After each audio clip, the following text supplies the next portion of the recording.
Hi guys, welcome to evidyarthi.in। This is Varsha. तो start करते हैं हमारे पोएम अमांडा के क्वेश्चन आंसर। फर्स्ट क्वेश्चन है, how old do you think Amanda is? आपको क्या लगता है कि अमांडा की उम्र क्या होगी? और दूसरा क्वेश्चन कहता है, how do you no this? और आपको कैसे पता कि जो आप उम्र बता रहे हो वो सही उम्र है अमांडा की? तो आंसर में हम क्या लिखेंगे? Amanda is a young girl who is around 9-10 years old। Amanda की एज, उम्र कितनी है? 9 से 10 वर्ष की आयु की होगी वो। She is being rebuked by her parents with typical instructions that is quite common for children of her age। और ऐसा इसे हमें इसलिए लगता है क्योंकि उसे बार बार उसके पेरेंट्स क्या कर रहे हैं, वो चीजों के लिए डांट रहे हैं जो कि 9 से 10 वर्ष के बच्चों को डांटा जाता है जिन कामों के लिए, जैसे कि अपने शूज पॉलिश करो, दांतों से उंगलियां मत काटो, नाखून मत काटो। और साथ ही साथ आपने देखा होगा कि वो बार बार क्या करती है, अपने रूम को गंदा कर देती है और पढ़ाई नहीं करती है। तो देखो, ये सारी चीजें कब कॉमन होती है? 8 से 9-10 साल की उम्र के बच्चों के अंदर, कि उससे छोटे बच्चों को पढ़ाई के लिए कभी बोला नहीं जाता और उससे बड़े बच्चे क्या करते हैं, खुद ब खुद पढ़ना शुरू कर देते हैं। आप क्या करते हो जब आपको लगता है कि अरे एग्जाम आने वाला है तो आप पढ़ना शुरू कर देते हो, या फिर आपके पास होमवर्क है तो आप अपना होमवर्क खुद करते हो। लेकिन 9 से 10 वर्ष के बच्चे कैसे होते हैं? वो अभी ट्रांजिशनल फेज में होते हैं, जहाँ पे उन्हें हर चीजें बतानी पड़ती है कि तुम्हें ये करना है, तुम्हें ये करना है। और यही काम अमांडा के पेरेंट्स उसके साथ कर रहे हैं। Her parents are trying to inculcate good manners and ethics in her from own good as she is very naive and innocent। उसके पेरेंट्स क्या कर रहे हैं, उस बेचारी के अंदर अच्छी आदतें डाल रहे हैं, शिष्टाचार डालने की कोशिश कर रहे हैं कि वो ये सारी चीजें सीखे, क्योंकि वो बहुत ही नेव, बहुत ही प्यारी सी है। उसको नहीं पता है कि क्या चीजें करनी चाहिए और क्या चीजें नहीं करनी चाहिए, क्या उसके लिए सही और क्या गलत। सो हमारा ये आंसर फर्स्ट है कि अमांडा की एज कितनी है? 9 से 10। और हमें कैसे पता चला? क्योंकि उसके पेरेंट्स उसको वो सारी चीजें करने को कह रहे हैं जो कि हर 9 से 10 वर्ष के बच्चों के पेरेंट्स उन्हें कहने को करते हैं। ठीक है, क्वेश्चन 2 पे चलते हैं। क्वेश्चन 2 कहता है, who do you think is speaking to her? आपको क्या लगता है कि कौन है अमांडा से बात कर रहा है? कौन है जो सारे इंस्ट्रक्शंस अमांडा को बता रहा है? तो अगर जनरली बात की जाए तो ज्यादातर घरों में ऐसा होता है कि कोई भी इंस्ट्रक्शन अगर डे टू डे बेसिस पे दिए जा रहे हो, जैसे कि खाना खा लो या फिर पढ़ाई कर लो, तो ज्यादातर ये सारे इंस्ट्रक्शंस कौन देता है आपको? यस, आपकी मदर देती है। तो इस पोएम के अंदर भी अमांडा की मदर ही उसको ये सारे इंस्ट्रक्शंस, ये सारी बातें बोल रही है। So Amanda is being spoken to by one of her parents। उसके किसी एक पेरेंट्स यानी उसके माता पिता में से कोई एक उससे ये सारी बातें कह रहा है। It is most likely that it is her mother। और ऐसा हमें लगता है कि उसकी माता है ये, जो कि उसे ये सारे इंस्ट्रक्शंस बोल रही है, दे रही है। Generally speaking, a mother is the first teacher for a child। She always tries to guide and instruct her child to follow the righteous path। तो अगर ज्यादातर हम देखें, अभी जब हमने डिस्कशन किया तो हमने क्या देखा कि ज्यादातर घरों में ऐसा होता है कि माताएं ही बच्चों को सारी गाइडेंस प्रोवाइड करती है। माताओं को ही ऐसा माना जाता है कि वो हर बच्चे की पहली शिक्षिका होती है। वो सभी चीजें एक बच्चे को सिखाती है, अपने बच्चों को सिखाती है। आपकी भी मम्मा सबसे पहली आपकी टीचर हुई होंगी, है ना? कैसे? क्योंकि जब आपको पहली बार आपने क ख ग लिखना शुरू किया होगा या फिर अपना नोटबुक पकड़ना शुरू की होगी, पेंसिल पकड़ना शुरू किया होगा, तो वो आपकी मदर होंगी जो कि ये सारी चीजें आपको सिखा रही होंगी, ना कि कोई टीचर जो कि स्कूल में पढ़ाता हो। तो जो मदर होती है वो सबसे प्राइमरी टीचर होती है, और इसी वजह से हमें मदर्स डे को सेलिब्रेट करना चाहिए और साथ ही साथ टीचर्स डे के भी दिन मदर्स को सेलिब्रेट करना चाहिए। नेक्स्ट देखो, hence from the range of instruction given to Amanda, it is exhibits that speaker is her mother। तो जो भी इंस्ट्रक्शंस उसे मिल रही है, ऐसा लग रहा है कि वो कौन दे रहा है? उसकी माता दे रही है, क्योंकि ज्यादातर ये जो इंस्ट्रक्शंस होते हैं हम घरों में अपने देखते हैं जो कि हमारे माताएं, हमारी मम्मियां ही प्रोवाइड करती है। तो अमांडा को भी उसकी मम्मी ही ये सारे इंस्ट्रक्शंस दे रही है। क्वेश्चन 3 देखिए, Why are the stanza 2, 4 and 6 given in parenthesis? तो parenthesis क्या होता है? It is actually bracket. तो जब भी ब्रैकेट का यूज होता है तो हम उसे parenthesis कहते हैं। तो ये जो सेंटेंसेस थे इन स्टैंजास के अंदर उनको ब्रैकेट में क्यों लिखा गया, क्योंकि हम यहाँ पे स्पेशल फील करवाना चाहते थे। वो जो फर्स्ट, थर्ड, फिफ्थ और सेवेंथ स्टैंजा में बातें बोली गई थी उनसे अलग थी। ये क्यों अलग थी? हमने देखा कि ये सारी जो स्टैंजास थे इनके अंदर इमेजिनेशन हम देख रहे थे अमांडा का, और यही कारण था कि हमने यहाँ पे पेरेंथेसिस का इस्तेमाल किया ताकि लोग क्या कर सके, अमांडा के मन के अंदर जो चीजें चल रही है वो देख सके। सो आंसर लिखते हैं इसका। Stanza 2, 4 and 6 are given in parentheses because they exhibit the inner thoughts and reaction of Amanda as she receives instructions from her mother given in stanza 1, 3 and 5। यहाँ पे क्या देख रहे हैं हम कि 2, 4, 6 को parentheses में इसलिए दिखाया गया है क्योंकि ये सारे क्या कर रहे हैं, अमांडा के inner thoughts, उसकी सोच, उसकी इमेजिनेशन को दिखा रहे हैं। और किस लिए दिखा रहे हैं? क्योंकि वो सारे जो थॉट्स और रिएक्शंस है वो कहाँ से आ रहे हैं, अमांडा की माँ जो भी उससे बातें कह रही है उसके रिएक्शन में, उसके प्रतिक्रिया में आ रही है। नेक्स्ट क्या कह रहा है, as there is an alternate sequence of scolding by Amanda's mother, she gives a corresponding reaction to it on the following stanza in parentheses। तो क्योंकि बार बार ऑल्टरनेटिवली हर बार आप देखोगे फर्स्ट स्टैंजा में कुछ उसकी मम्मी ने बोला, फिर सेकंड में आप क्या देख रहे हो, पेरेंथेसिस में लाइंस देख रहे हो और देख रहे हो कि अमांडा के दिल में क्या चल रहा है। तो ये सारी जो भी स्टैंजाज है वो रिएक्शन में आपको देखने को मिल रहा है कि कोई भी काम अमांडा की मम्मी कह रही है, कोई भी चीज अमांडा की मम्मी कह रही है तो उसके रिएक्शन में क्या क्या चीजें, क्या क्या हलचल हमारी अमांडा के दिल में उठ रही है वो देखने को मिला है। So this is question 3। अब नेक्स्ट यहाँ पे और है कि thus the parenthesis is used by poet to convey the friendly tone of the poem। तो यहाँ पे हम ये बोल सकते हैं कि ये जो पेरेंथेसिस का इस्तेमाल है वो किस लिए किया गया है कि पोएट कन्वे कर रहा है कि ये पूरा का पूरा जो सीन है वो फ्रेंडली है, वो एक तरीके से थोड़ा सा फन डालने की कोशिश कर रहा है इसके अंदर पोएट, और साथ ही साथ इसको लाइट हार्टेड बनाने की कोशिश कर रहा है, ये दिखा के कि देखो इसकी मम्मी डांट रही है और इसके बदले में इसके मन के अंदर क्या क्या चीजें चल रही है।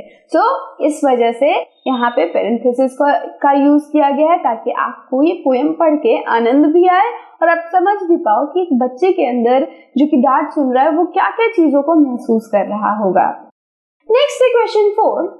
Who is the speaker in stanza 2, 4 and 6? Do you think this speaker is listening to the speaker in 1, 3, 5 and 7? तो यहाँ पे कह रहा है कि अच्छा 2, 4, 6 के अंदर स्पीकर कौन है, कौन बात कर रहा है? क्या आपको लग रहा है कि जो ये 2, 4, 6 का स्पीकर है वो 1, 3, 5, 7 के स्टैंजा के स्पीकर की बातें सुन भी रहा है कि नहीं? तो हमने देखा अभी अभी अपने थर्ड क्वेश्चन के अंदर ही कि 2, 4, 6 स्टैंजास जो है वो क्या कर रहे हैं, यस वो हमारे अमांडा की इनर थॉट्स है, उसके अंदर की बातें हैं। तो ये जो स्पीकर है वो कौन है, खुद अमांडा है। So the speaker of the stanza 2, 4 and 6 is the child Amanda herself. And अब हम क्या करेंगे, यहाँ पे हम अपने सेकेंड क्वेश्चन पे जाएंगे कि ये जो स्पीकर है जो कि 2, 4, 6 में है वो 1, 3, 5 की स्पीकर की बातें सुन भी रहा है कि नहीं? तो देखो बिल्कुल नहीं सुन रहा, क्योंकि इसकी मम्मी उसको क्या कर रही है, बार बार कह रही है कि अमांडा ये काम करो, अमांडा वो काम करो, लेकिन वो अपनी ही दुनिया में खोई हुई है।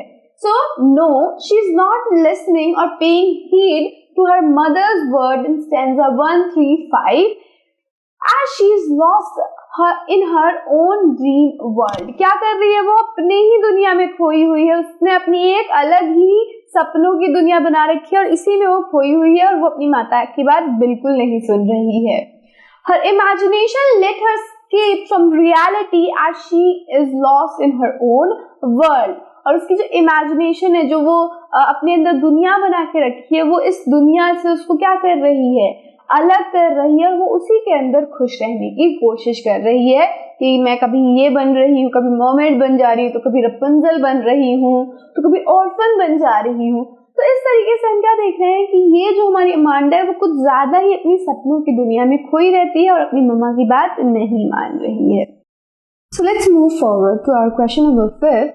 क्वेश्चन नंबर 5 कहता है what could Amanda do if she were a mermaid. Amanda क्या कर सकती थी अगर वो मर्मेड होती, तो एक जलपरी होती। तो उसका आंसर है if Amanda were a mermaid she could drift away slowly and carelessly on a languid emerald sea.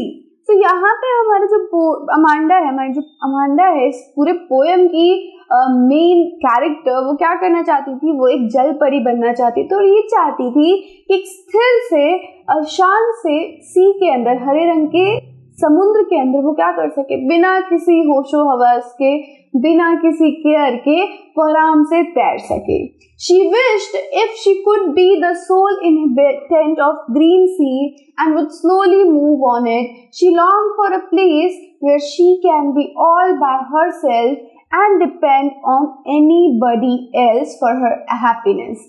तो यहाँ पे हमारी अमांडा क्या चाहती है कि उस हरे रंग के सागर में, समुद्र में आराम से तैरे बिना किसी रोक टोक के, और साथ ही साथ वो क्या चाहती थी कि एक ऐसा जगह मिले उसे जहाँ पे वो खुद रह सके, वो खुद की तरह जी सके, जैसा उसका मन करे वैसा वो काम कर सके। एंड साथ ही साथ वो ये चाहती थी कि उसे किसी के ऊपर भी डिपेंड ना होना पड़े अपनी हैप्पीनेस के लिए, अपनी खुशी के लिए। Amanda desired to be a mermaid because a mermaid symbolized liberty and wonder according to her. तो अमांडा इसलिए भी मर्मेड बनना चाहती थी क्योंकि उसको ऐसा लगता था उसके लिए जल परी होना लिबर्टी यानी कि फ्रीडम, स्वतंत्रता का एक चिन्ह था, और साथ ही साथ वंडर अकॉर्डिंग, मतलब एक उसको अच्छा लगता था जल परी बनना। वंडर होने का मतलब उनको देख के बड़ी खुशी होती थी, जैसे कई लोगों को सुपर हीरो और सुपरमैन बनना होता है, वैसे अमांडा को भी क्या बनना था, एक मरमेड बनना था। क्वेश्चन 5 पे चलते हैं। क्वेश्चन 5 कहता है, is Amanda N orphan, why does she से सो। तो हमसे ये क्वेश्चन कह रहा है कि क्या अमांडा एक अनाथ थी, ऐसा वो क्यों कहती है कि उसे ऑर्फन होना है, उसे अनाथ बनना है। तो देखो, सबसे पहली बात तो कि नहीं, अमांडा एक ऑर्फन नहीं थी, और वो ऐसे इसलिए चाहती थी क्योंकि जो बार बार कॉन्स्टेंटली उसे स्कॉल्डिंग झेलनी पड़ रही थी, डांट झेलनी पड़ रही थी, वो उसे अच्छा नहीं लग रहा था। वो क्या चाहती थी, वो ये चाहती थी कि मुझे कोई डांटे ना और मुझसे कोई कुछ कहे ना। वो ये चाहती थी कि मैं एक ऐसे बच्चे की तरह जिंदगी व्यतीत करूं जो कि क्या है, जिसका कोई पेरेंट्स नहीं है, जिसका कोई डांटने वाला नहीं है। तो यहाँ पे आंसर लिखते हैं, no, Amanda is not an orphan, वो एक अनाथ नहीं है। She says so because she wants to be alone, वो ऐसा इसलिए कहती है क्योंकि उसे अकेला रहना है। She wants to roam around in the street alone and pattern dust with her bare feet. She finds silence golden and freedom sweet. It is for this reason that she calls herself an orphan. तो वो क्या चाहती है कि उसको कोई रोके नहीं, टोके नहीं, और साथ ही साथ वो अकेला रहना चाहती है। वो स्ट्रीट्स के ऊपर, गलियों के ऊपर अकेला घूमना चाहती है। अपने पैरों से क्या करना चाहती है, मिट्टी के ऊपर अलग अलग चिन्ह, आकृतियां बनाना चाहती है। और तो और उसको ऐसा लगता है कि अगर वो चुप रहेगी तो उसके लिए गोल्डन है, बहुत ही ज्यादा अच्छा है, और जो फ्रीडम है, जो स्वतंत्रता है, वो उसके लिए मीठी खीर के समान है।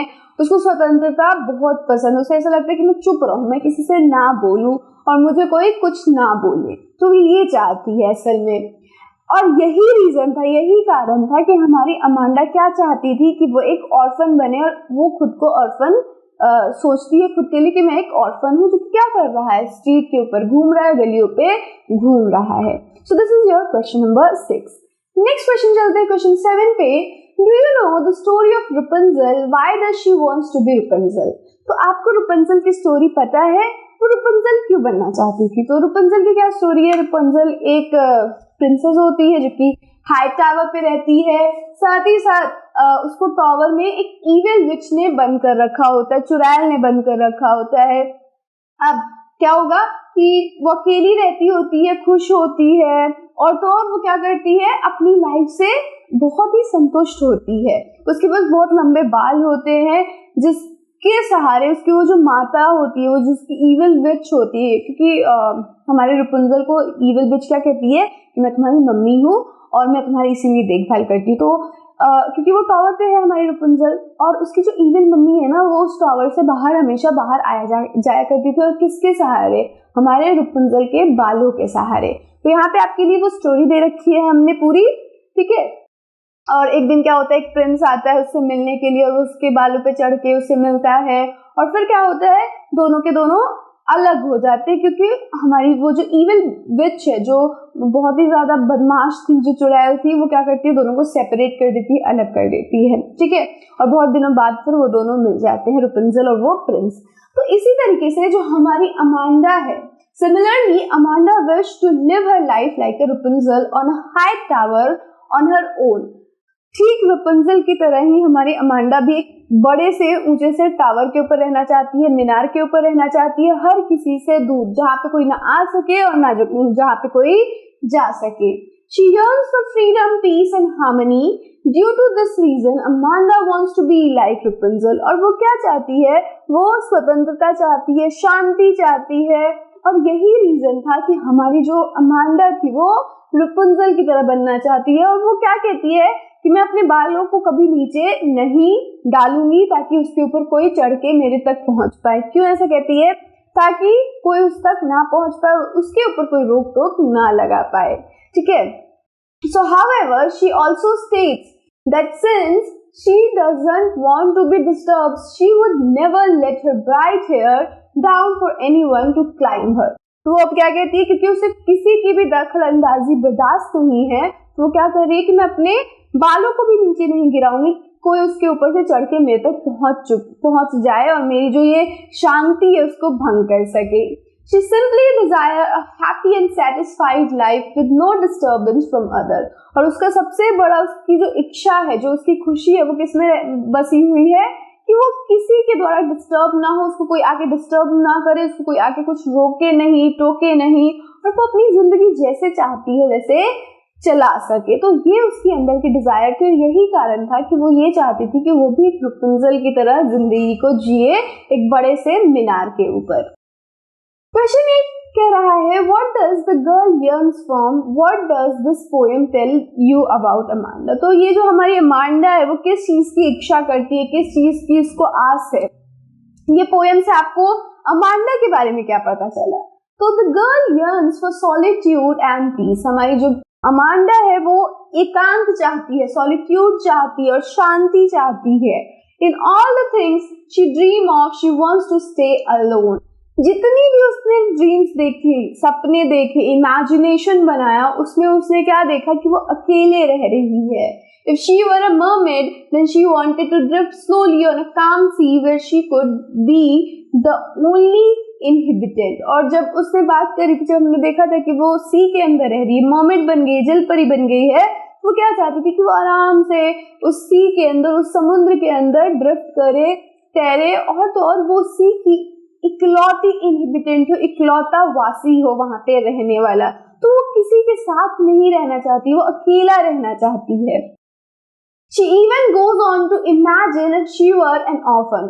और तो वो क्या देखती है, वो इमेजिनेशन में अपने क्या देखती है कि मैं एक ऑर्फन हूँ, एक अनाथ हूँ, और in that case she would roam about the street in silence and freedom. और इस तरीके से वो क्या कर सकती है, एक अनाथ होके वो आराम से स्ट्रीट के ऊपर, गलियों के ऊपर, सड़कों के ऊपर शांति से और स्वतंत्रता से घूम सकती है।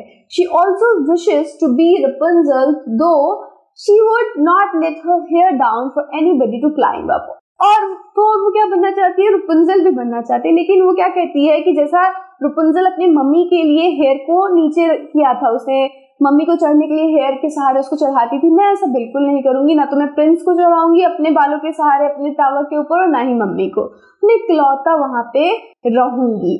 This shows that she is fed up of the continuous scolding she received from her mother। और ये चीज है, ये जो एक अकेला रहने की बात है और फ्रीडम और स्वतंत्रता की ये जो सारी बातें, वो क्या दर्शाती है कि हमारी अमांडा बहुत ही ज्यादा थक चुकी है, गुस्से में है, जो उसको कॉन्टिन्यूअसली बार बार उसको डांटा जा रहा है, उस वजह से वो क्या है, बहुत गुस्सा है।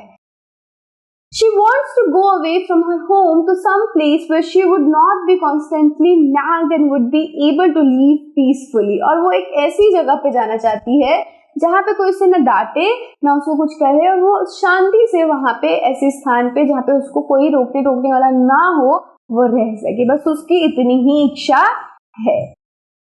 Question 9 कहता है, read the last stanza. Do you think Amanda is sulking and is moody? तो आपको पूछा जा रहा है कि लास्ट स्टैंजा पढ़ो, आपको लगता है कि जो हमारी अमांडा है वो गुस्से में है, मूडी है, उसका जो स्वभाव है उसको कोई प्रिडिक्ट नहीं कर पा रहा है, ऐसा है क्या?